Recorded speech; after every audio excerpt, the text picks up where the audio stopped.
gaming monitors. They come in all shapes and sizes, all different types of resolutions, all different types of hertz. You know, they have one out there for everybody. This is my 38-inch Acer. It's a 75 hertz ultra wide that I've been using for a few years now. Well, I was on Newegg and found a new one for 500 bucks, and I just had to buy it. Let's review.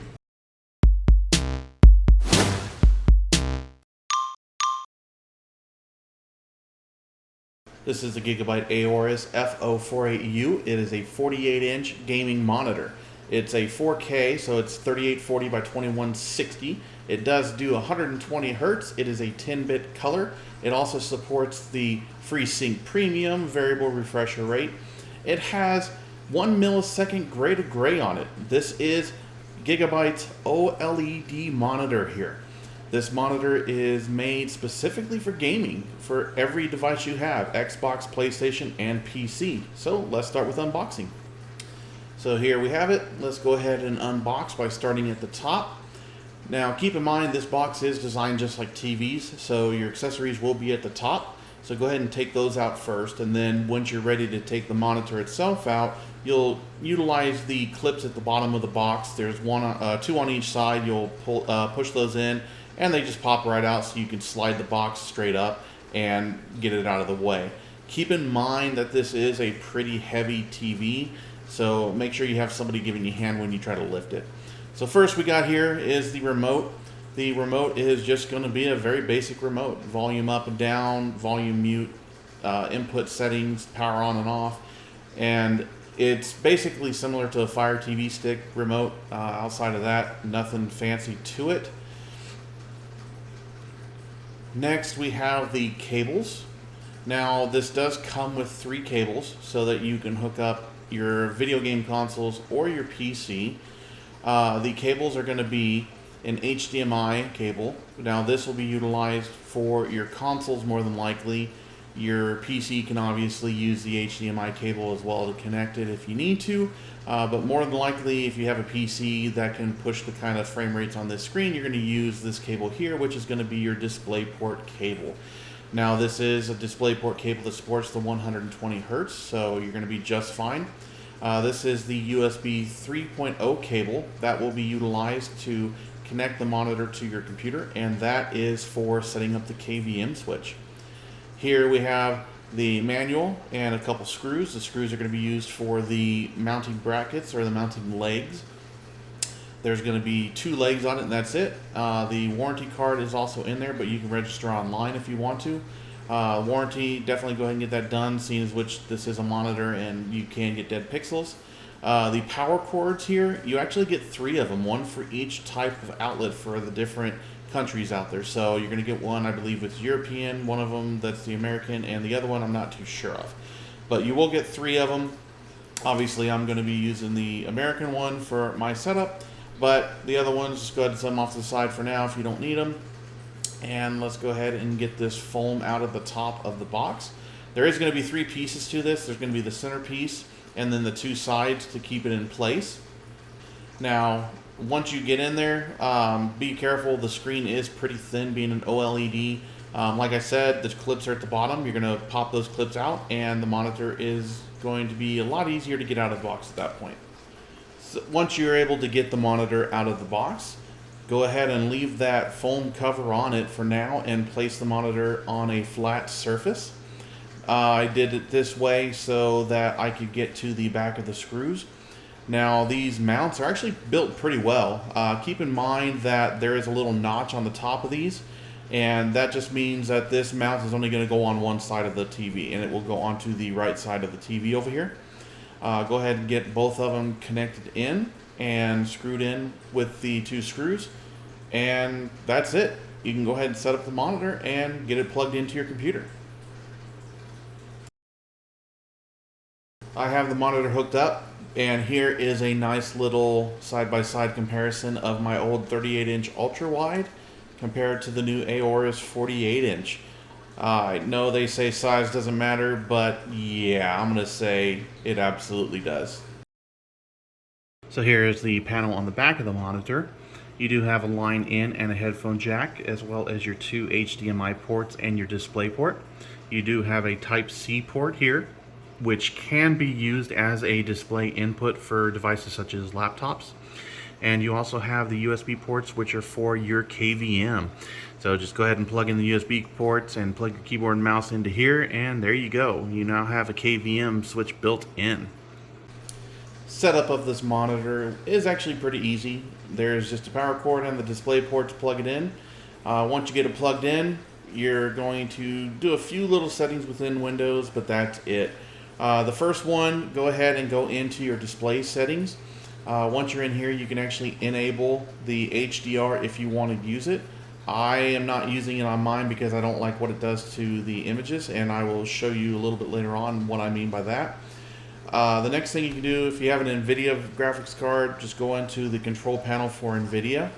From inside here, go into your desktop settings and just change it from 60 Hz to the 120 Hz and hit apply. This monitor is not G-Sync compatible, but I have had no issues with G-Sync being enabled. Now this is a 120 Hz monitor, so technically you don't really need G-Sync if you're punching out a system that's able to push out more than 120 frames. If you don't and you want to leave G-Sync on, go for it. So here is what I wanted to show you about why I didn't have the HDR turned on. I'm just leaving it on SDR. So I'm going to show you an image right here of a cabinet with some lights. Now pay close attention to the lights itself. You can see here in the SDR format that, you know, it shines, it's got its little bloom around it, and it looks nice. It really does. It's not washed out, anything like that. So now I'm going to go ahead and enable the HDR and show you the same exact image. So here's the same exact image, and you can see how the lights have become extremely washed out, I guess is a good way of putting it. And just the halo around it is crazy, and it becomes a little grayed out. One thing I also want to point out here is while I was using it, I've been using it for a few hours now, and I got this little pop-up in the middle of the screen. Now this is a setting that's built into the panel that when you actually power off the device, it does some stuff in the background to try to maintain the system and protect the OLED pixels on the device itself. So essentially what you want to do is make sure you turn the monitor off at night when you go to bed. Aside that, just let it go to sleep. I have mine set up for a 10-minute sleep just because I want to protect the pixels. But this right here is definitely something that Gigabyte needs to do something about. If you look online, you know, there's been enough complaints about some auto brightness and, you know, some other features on this monitor, and they could easily fix it by pushing out a firmware update to allow you to turn off that warning. That warning does pop up like every few minutes, and it gets to be really annoying. So keep that in mind if you're interested in purchasing this monitor. The other thing I want to talk about is something else that is shown on the forums out there that people are complaining about. Anytime you have a white screen like this and you make it full screen, you notice how the white of the background became more of a grayish and dull, and then when you lower it, the screen gets really bright. That's an auto dimmable feature that is built into these monitors. This is something that is pretty annoying, to be quite honest. What I mean by that is if you're looking at something full screen and it goes into that gray mode, it's very noticeable and just kind of does not look very well in my opinion. This is something that I think Gigabyte needs to enable a feature so that users can turn this on or off, or have some kind of variable option to make it not so noticeable. When this is in SDR format, it is definitely not as noticeable as it is when it's in HDR. So again, keep that in mind. Those are the two biggest issues that I have with this monitor so far. The next thing I want to show you guys on this screen is how text itself looks. So this is just the news section of Google, and I'm sitting about 4 feet away right now with the camera, and you can see that the text looks really nice. It is extremely crisp. There's not a lot of blurring and halos around it, at least when you're looking at it in person. I know here on this video the text doesn't look the best. Now comparing this to my older 38-inch ultra wide, Now, even though that ultra wide was a 3840 by 1600 resolution, the text still did not look this crisp, mainly because it was an LCD instead of an OLED. Now, from here, again, I'm telling you, if you're the kind of person that has problems reading stuff on screens, this monitor is going to be great for you. I mean, I can see all the smallest text on this screen from where I'm sitting. I don't have to lean forward. I don't have to squint. I don't have to do nothing. So if you're a heavy reader, this is a great monitor for you to look into. So the next thing I want to show you is what video looks like on this screen. This is a video from YouTube. It's a 4K video. Now, again, I'm recording this with my camera. It is not a super high professional camera, so that's why the images don't look the best through this camera. I am obviously looking into getting a better camera for you guys, but I've got to get a hold of the money to do that because professional cameras are not exactly cheap. Now, this is, again, a 4K content video, so you can see how it actually fills up all four corners of the screen, which is really, really nice. Now, whenever you're watching Blu-ray movies or other movies online, you're still going to get those top and bottom black bars. That's just because of the format that the movie was actually recorded in. Overall, the quality and the colors of videos when I'm watching this, I do have this monitor in vivid setting, and this again is not HDR, but just from this view here, you can see that the colors look amazing. The blacks just show and the colors just pop. So again, if you're a video watcher, this is a great monitor to have. Next up, I want to show you what this looks like in the gaming setting. So what game you are seeing here, this is the new Modern Warfare 2. This is the early access campaign. So I am showing you right now the settings that I have on this game. I am using a i9 12900K with an NVIDIA GeForce RTX 3080. I have this running at 4K maximum settings. I don't have VSync on because, again, I'm utilizing the G-Sync built in. The shaders have already been optimized. That was done previously because it does take a few minutes to actually do it. Even though I do not have HDR on in Windows, I can turn HDR on in the game itself. Now, the textures I do have on its highest settings. I do have DLSS on here as well. Now I have this on balanced. The biggest difference is if you want ultra performance, then it's just going to try to throw as many frames that it can regardless of what the image looks like. You can do higher quality if you want to, which means you're going to lose frame rates out of it, even though it's still going to provide a little bit more frame rates than not having DLS on. I'm doing it in a balanced mode because I already know that balanced mode is still going to give me more than enough frames for this game, and I'm trying to hit 120 or more. Tessellation, I'm just showing you that. I mean, that's definitely something you always want to have on games if you can, because it gets rid of that flat surface and turns it into more of a three-dimensional object. But again, overall, I have all the settings on their maximum. The other thing I changed here was I wanted it to be 120-degree field of view. And with that being said, let's get into the game. So real quick, I want to let you know that this is not a video game review for any of these games I'm going to show you. I am actually going to do separate video game reviews on this shortly, which I am working on videos for. So I do have another channel. It's called That's Cool Tech Game Reviews. So keep an eye out for that, and I will have these videos uploaded here soon. So the first thing you see here, this is the very beginning of the game. With the settings that I have, the way they are, I mean, it looks amazing. I mean, the textures are phenomenal. The contrast between the dark areas and the light areas just shine. The gun itself looks amazing. The skin on the character is even better. This right here I always like. When you look up at the sun and you look back down real quick, you actually have that delay of the screen brightness coming back up. Again, these are the high quality textures, and this is actually running over 120 hertz or 120 frames. So the gameplay actually is very smooth. One thing I did do is I did change the mouse speed here because it was actually pretty low compared to what I like. I like having a very responsive mouse.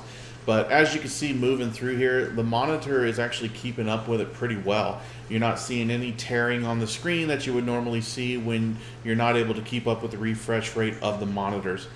Again, this is running with HDR, so you can definitely see the difference when the lights are shining on the rocks and not shining in the shadows.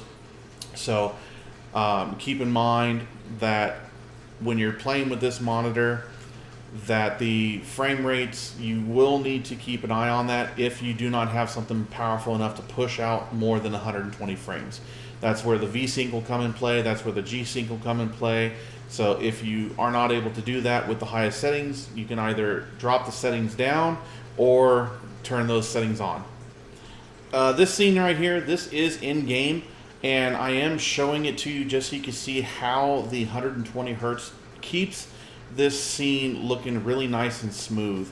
I also wanted to keep it in here because it's actually a pretty cool scene, but you can see just how fast-paced this scene is and how having a higher refresh monitor and being able to keep up with those frames makes this a very enjoyable scene to play.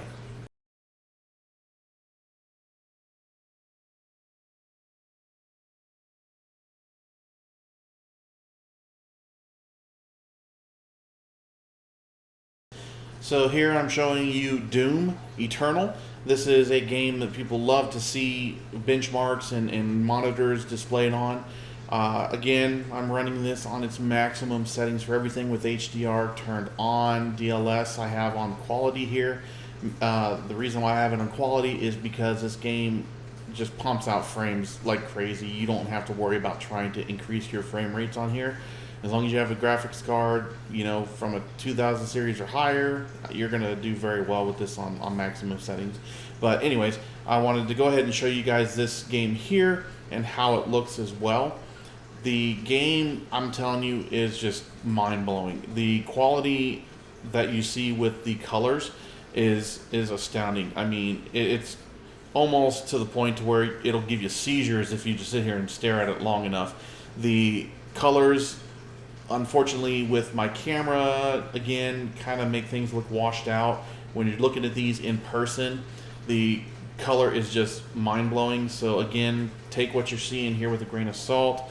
I kind of wish I had a better camera that gave me better color reproduction so you guys can see it. But overall, the video game itself looks phenomenal. This is running in high quality everything. You can see how the lights are just bright as can be and how the details shine in this game as well.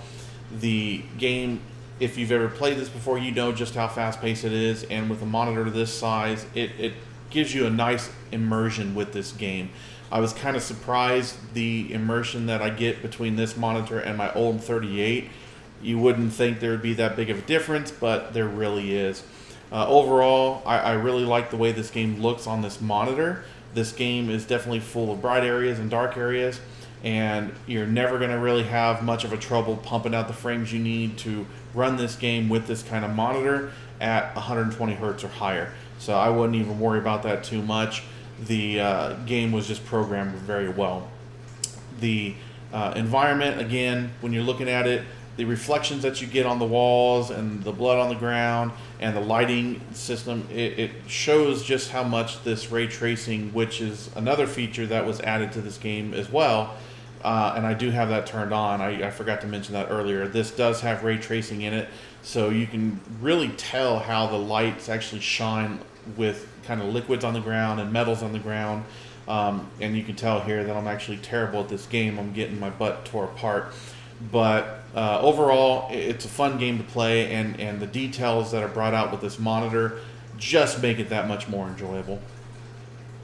So this here, this is the Spider-Man Remastered Edition that came out for PC a few weeks ago.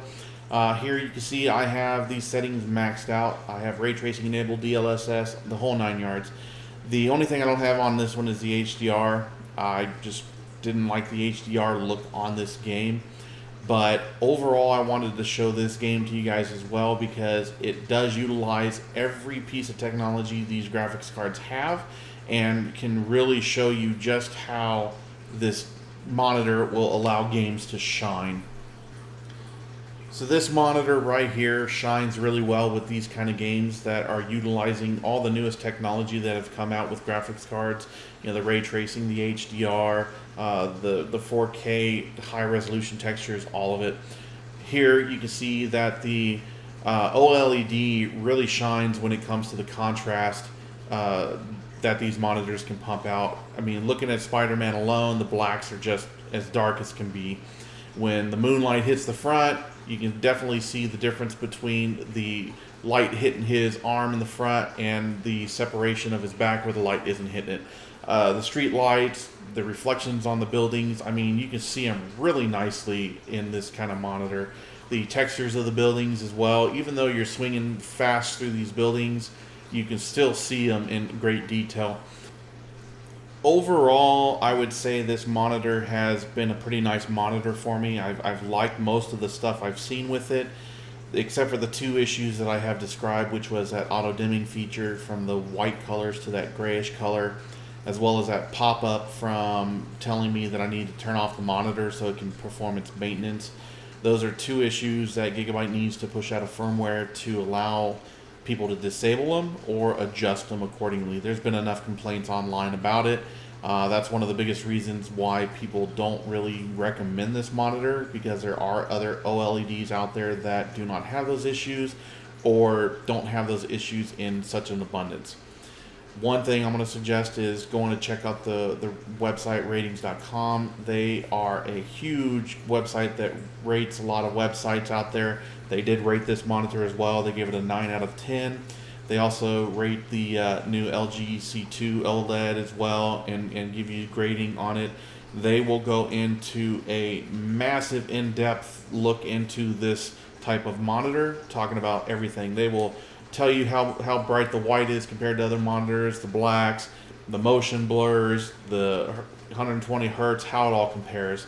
So I'll have that link down below. That is not a sponsorship that I have from them. It's just a website that I actually like to use. I used them when I was buying my theater TV. I ended up going with the Samsung QLED based on their recommendation as well. So again, check out that website if you have any more questions on this from a technical standpoint. As always, thanks for watching. That'll be the end of this video here. If you liked it, please hit that like button. If you have any questions, please leave the comments below so I can get back to you. Please check out my other videos. Make sure you subscribe for me. Help me hit that 1,000 mark so I can move to the next tier in YouTube.